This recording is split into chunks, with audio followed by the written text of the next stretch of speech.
আসসালামু আলাইকুম প্রিয় ভাইরা, কেমন আছেন? বিছানা থেকে সবাইকে স্বাগত জানাচ্ছি সুন্দর একটি ভিউ দেখার জন্য। অসাধারণ। আপনি পাহাড়ে দেখতেছেন, মানে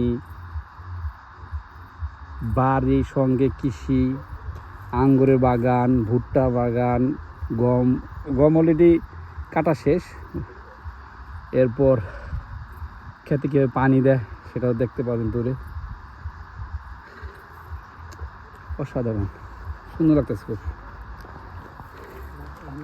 হাঁটতেছি অলিভ বাগান, এটা অলিভ চাষ করানো হয়েছে। আমরা দুজন আসছি আজকে পাহাড়ের উঠার মিশন নিয়ে, বুঝছেন। সামনে হরিণেরই আছে খাঁচা, আপনি দেখাতেছি।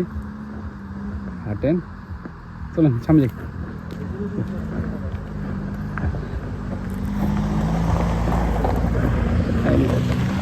মানুষ যেতেছে রেস্টুরেন্টে, আসেন। ও, ছাগলের খামার আছে সামনে আপনাদেরকে, মানে পাহাড়ে প্রচুর ছাগল লালন পালন করা হয় এখানের ঘাস, মানে পাহাড়ি ঘাসগুলি খুবই স্বাস্থ্যসম্মত পশুর খাদ্য হিসেবে। এই জন্য ইতালির পাহাড়ের ছাগলের মাংস এবং গরুর মাংস দামও বেশি এবং জনপ্রিয় বেশি।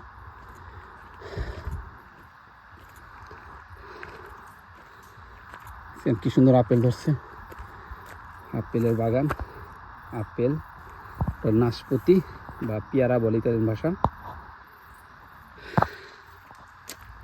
আপনাদের দেখাবো এখন ছাগলের বাগান। ডালিম গাছ।